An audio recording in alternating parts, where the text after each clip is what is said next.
पिछले काफी दिन से जंतर मंतर पर पहलवानों का धरना चल रहा था और लगातार पूरे देश ने हर घटनाक्रम पर बड़ी पैनी नजर रखी।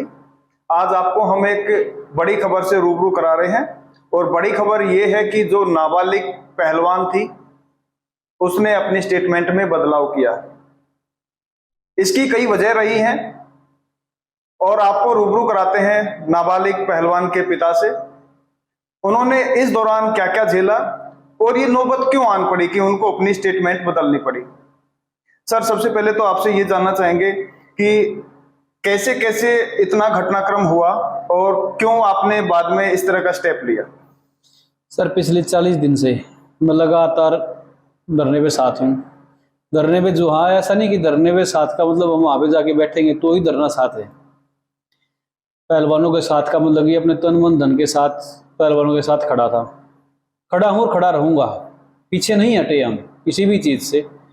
लेकिन 28 तारीख को मेरे जीवन के अंदर क्या कुश्ती जगत पूरी दुनिया के अंदर एक ऐसी चीज़ हुई जिसने कि सब कुछ बदल के रख दिया।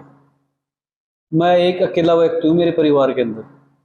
जैसा कि उस विभीषण ने बोला था कि मेरे भाई से मेरा साथ पिछले 7-8 सालों से कोई वास्ता नहीं है, तो ये आप हिसाब लगा लो कि मैं अपनी फैमिली से कितनी दूर हूँ। उसके बाद मेरे परिवार के अंदर जो मानसिक स्थिति गुजरी है, देखिए, वो सिर्फ और सिर्फ मैं महसूस नहीं, मैं समझ रहा हूँ, मैं गुजर रहा हूँ। सभी मीडिया चैनल है, जितने भी अपने मीडिया कर्मी भाई हैं, जितने भी चैनल हैं, सभी के फ़ोन आ रहे हैं, सभी पजल हैं, कंफ्यूज हैं कि ये चीज़ हो क्या रही थी। अगर वो सिर्फ इतने कंफ्यूज होने के बाद बार बार इतने फ़ोन कर रहे, वो इतने परेशान है, तो ये समझो कि मेरे साथ कितनी परेशानियां चल रही हैं। अगर उस दौरान जितनी घटनाएं घट गई हैं, जितने लांछन लगे हैं, एक आम आदमी के लिए जीने का रास्ता बंद हो गया है।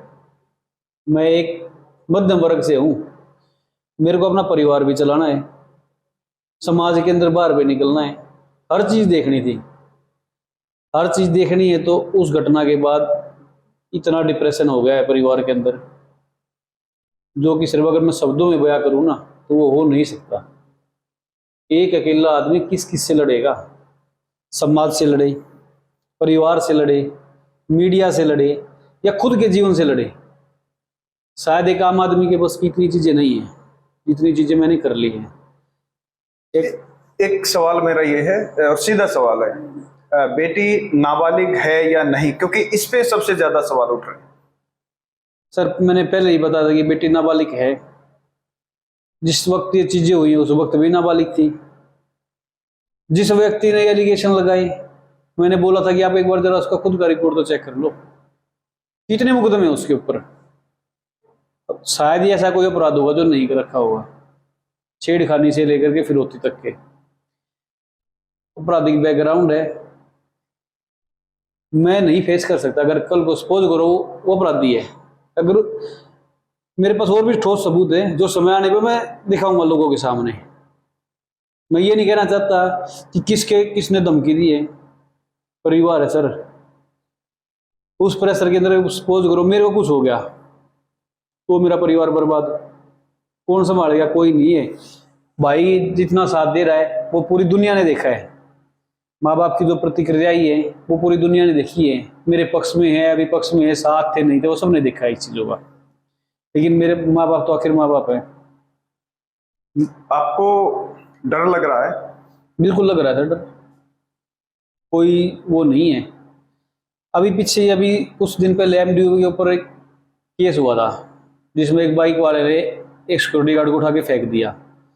7-8 दिन हो गए उन चीज़ों को। आज तक पुलिस, जबकि सारे सीसीटीवी सब कुछ है, हर जगह है, न ही बाइक पता कर सकी, न इस बाइक वाले को पता कर सकी। लेकिन उस घर का चिराग तो बुझ गया। क्या पुलिस उस घर के चिराग को दोबारा रोशन कर सकती है? नहीं कर सकती सर। इसी प्रकार अगर मेरे परिवार के अंदर मेरे को कुछ हो जाता है तो क्या मेरे परिवार को कोई संभाल लेगा? मेरी बेटी को उसका बाप दे सकता है कोई? या मेरी मिसेज को कुछ हो जाता है प्रेशर के अंदर क्या? क्योंकि वो पहले भी मेंटली रूप से बहुत ज्यादा परेशान है, उसको पहले भी। अभी मैं यही पूछ रहा हूँ, अभी परिवार के इस पूरे इंसिडेंट एपिसोड के बाद परिवार की मनोस्थिति कैसी है और घर के अंदर माहौल कैसा है? सर घर तो रहा ही नहीं, ये मान के चलो कि लोगों के सामने घर है लेकिन शमशान घाट हो चुका, हर कोई जिंदा लाश है।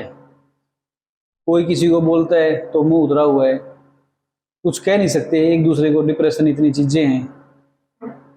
मैंने सोचा कि 2-3 दिन के लिए चलो बाहर घूमने के लिए जाते हैं, थोड़ा माहौल खुश हो जाएगा, थोड़ा बच्चा मेंटली रूप से, लेकिन पीछे से अचानक से फिर मीडिया के अंदर ये चीजें आती हैं। शाम को 7 बजे मीडिया के अंदर एक खबर आती है कि नाबालिग बयान से पलट गई, नाबालिग ने अपने बयान वापस ले लिए, एक्स्ट्रा एक्स्ट्रा एक्स्ट्रा। कहाँ से पता चल रही? सूत्रों के हवाले से खबर। मैं इस मीडिया आपके चैनल के थ्रू ये पता करता हूँ कि सूत्रों के हवाले से सिर्फ एक नाबालिग का ही पता चल रहा है क्या?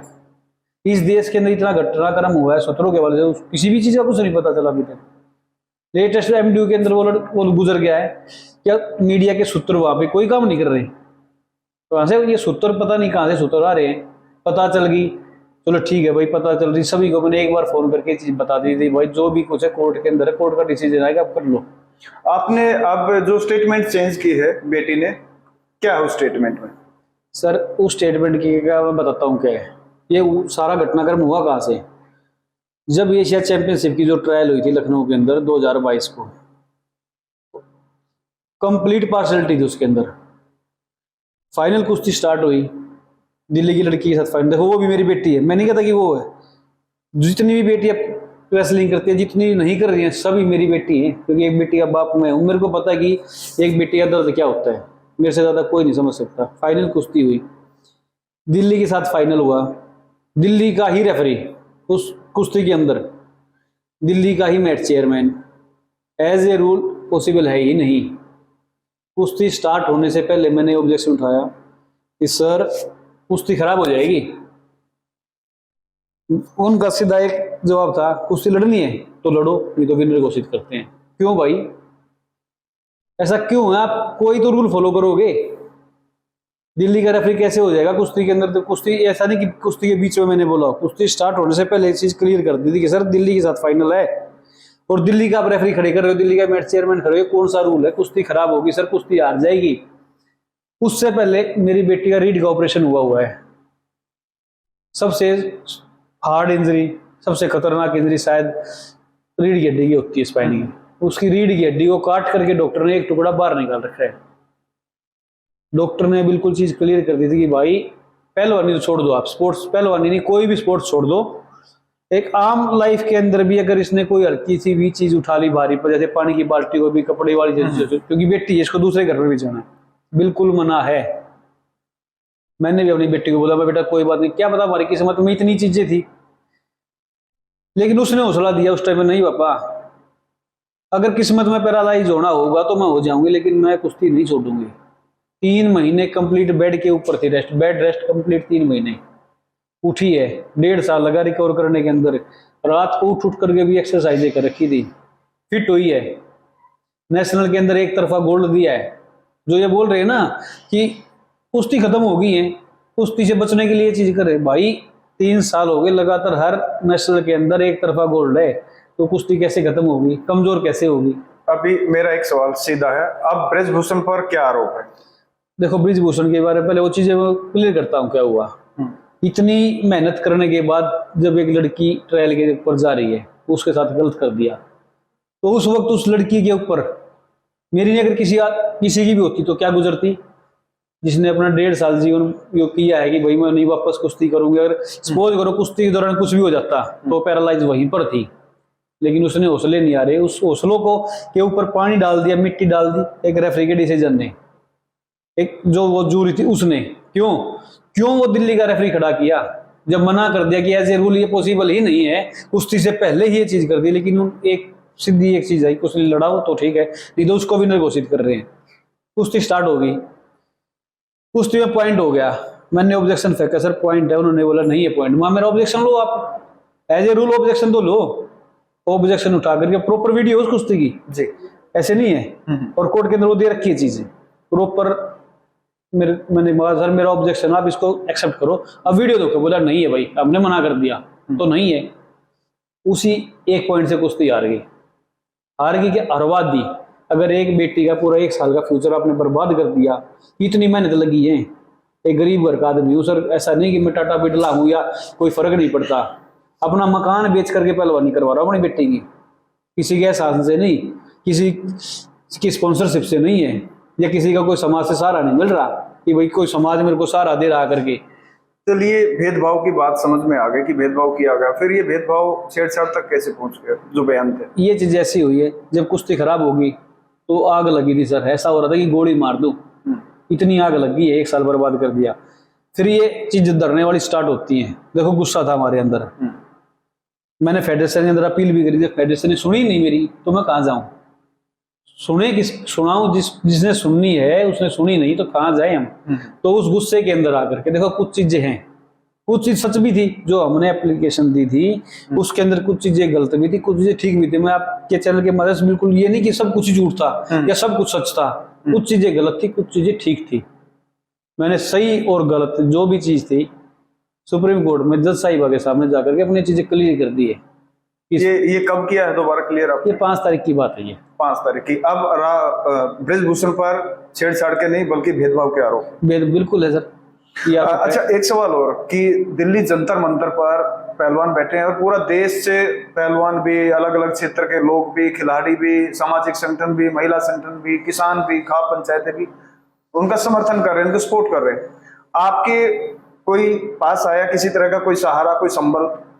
सर सिवाय कुश्ती जगत के, कुश्ती जगत के अंदर भी हमारे हरियाणा के जितने भी कुश्ती देखो कोच है, अखाड़ी संचालक है, जो पहलवान अच्छे पहलवान है, यो नहीं कि जो मिलके कुश्ती लड़ रहे नूराबाज है, वो नहीं, जो अच्छे पहलवान है, ओलंपियन पहलवान है, एशियन के वर्ल्ड के मेडलिस्ट वो पहलवान है, अच्छे अखाड़े संचालक है जिनके नाम है, वहाँ पे जो कोच खलीफा सारे पूरा सपोर्ट किया मेरे को। मैं ये नहीं कहता कि भाई किसी ने सपोर्ट नहीं, किसी ने, लेकिन एक पहलवान जगत को छोड़ करके समाज तो बहुत बड़ा है, नारी शक्ति है, किसान नेता है, हमारे खाप है, प्रधान है, कितने संगठन हैं समाज के अंदर, नहीं किया। मैं साफ साफ बोल रहा हूँ कि चलो कि किसी ने सहयोग नहीं किया, किसी ने मेरे से आकर के ये नहीं पूछी भाई 28 तारीख के बाद इतनी चीजें बदले हुए, आपका परिवार कितने प्रेशर के अंदर है, हम आपके साथ खड़े हैं, कोई बातचीत का कोई हो। लेकिन एक कुश्ती जगत खड़ा था, कुश्ती जगत का मैं जब तक जीऊंगा उस चीज का एहसान है। अगर कुश्ती जगत कहता है भैया अपनी गर्दन उतार के दे दे, तो मैं गर्दन भी उतार के मेरे दो सवाल हैं। एक तो ये है कि अब बेटी आगे कुश्ती कर पाएगी या नहीं कर पाएगी, और दूसरा ये है कि परिवार अब क्या सोचता है, ये लड़ाई अब आप नहीं लड़ सकते? नहीं सर, बिल्कुल लड़ाई लड़ रहा हूँ, ऐसा नहीं कि लड़ाई नहीं लड़ रहा हूँ, मेरा केस चल रहा है सुप्रीम कोर्ट के अंदर। मैंने अच्छा लोगों के अंदर ये अफवाह कि उन्होंने केस उठा लिया अपना, कोई केस नहीं उठाया है। सुप्रीम कोर्ट के अंदर मेरा बयान है, मेरी बेटी का बयान है, मैंने कोई केस नहीं उठाया है, नहीं उठाया है। केस चल रहा है, जो चीज गलत थी मैंने जाके बताई है कि ये गलत हुआ था कुश्ती के अंदर, इसकी प्रॉपर वीडियो मैंने वो सबूत दिया है। उसी मजबूती के साथ मैं पहल वालों के साथ आज भी खड़ा हूँ। बेटी अब आगे कुश्ती करेगी? अभी नहीं कर रही सर, कोई कुश्ती तो छोड़ दो, वो तो अपने रूम के अंदर बंद करके बंद है, खोलती नहीं है। कल शाम को मुश्किल से उसने कुछ खाया पिया था, मैं बाहर लेके चला गया, मैं चलो थोड़ा घूम फिर लो, लेकिन फिर से वही मीडिया के फोन बार बार वो फिर डिप्रेशन के अंदर चले गई, फिर से वही चीज बोला मेरे को कुश्ती करनी नहीं है। लेकिन मैं हौसला नहीं हारूंगा, आज नहीं तो कल, कल नहीं तो परसों, किसी भी चीज को ठीक करने में समय लगेगा। एक आखिरी सवाल मेरा, बिल्कुल आमतौर पर इस तरह की घटना होती है तब ये आरोप लगते हैं, डर, लोभ, भय, लालच, क्या इनके किसी दबाव में आपने स्टेटमेंट तो नहीं बदली? सर कोई भय नहीं, कोई लोभ नहीं, कोई लालच नहीं, हाँ डर है, मैं स्पष्ट बता दूं, डर है भाई। किसी राजनीति से डर नहीं है, किसी नेता से डर नहीं है। आदमी बाहर से डरता है तो अपने घर के अंदर आता है, लेकिन अगर आदमी अपने घर में ही डर जाएगा तो वो कहाँ जाएगा, वो कहाँ जाएगा डर के। हाँ, बिल्कुल, ये एक बड़ी अपडेट, बड़ी खबर, और शायद से पूरा देश इसका वेट कर रहा होगा कि आखिर क्या होना है। नाबालिग जो खिलाड़ी है, पहलवान है, उसने अपनी स्टेटमेंट बदल ली है, और जो खिलाड़ी के पिता हैं वो कुछ और कहना चाहते हैं। जो बार बार ये चीज हो रही थी वो नाबालिग नहीं है, ये चीज नहीं है। जो डॉक्यूमेंट उस विभिक्षण ने दिखाए थे वो खुद मैंने दिल्ली पुलिस को दे रखे थे। अब आप ये देखिए कि प्रेशर क्या चीज होती है। सुप्रीम कोर्ट के सत्तादेश थे कि इसके अंदर कोई भी बाहर नहीं आएगा, नाम नहीं ले सकते हो। अब डायरेक्ट नाम लिया गया, मीडिया के थ्रू नाम लिया गया। देखो क्या किसी ने उस मीडिया के ऊपर कार्रवाई करी? नहीं करी। क्या उस व्यक्ति के ऊपर, मेरा छोड़ दो, देखो मैं तो डरता हूँ, मैं स्पष्ट बता रहा हूँ भाई, डर लगता है, जीवन प्यारा है, क्योंकि मेरे को अगर कुछ होता है, मेरे परिवार में किसी सदस्य को कुछ होता है तो बाद में परिवार बर्बाद है। देखिए लेकिन ये इतनी हमारी जिम्मेदारी भी है कि हमें प्रेस के एथिक्स पता होना चाहिए कि जो माइनर बच्चा है उसकी आइडेंटिटी रिवील नहीं कर सकते, और हमने उस खबर की भी किसी तरह का हमने उस खबर को नहीं चलाया, ना ही आपकी बेटी की आइडेंटिटी रिवील की। और इस बार भी आपको भरोसा दिलाते हैं कि आपको इस तरह का शायद कंप्लेंट करने का मौका नहीं मिलेगा कि हमने आपकी बात ना दिखाई और आपका जो पहचान है उसको उजागर किया। नहीं, बिल्कुल सर। तो ये खबर थी, ये अपडेट है, और शायद इससे बड़ी अपडेट आज के दिन कोई नहीं हो सकती, क्योंकि जिस तरह से नाबालिग खिलाड़ी के पिता ने कहा कि उन्होंने अपनी स्टेटमेंट सुप्रीम कोर्ट में चेंज कर दी है। धीरेन्द्र कुमार, न्यूज़ 18, रोहतक।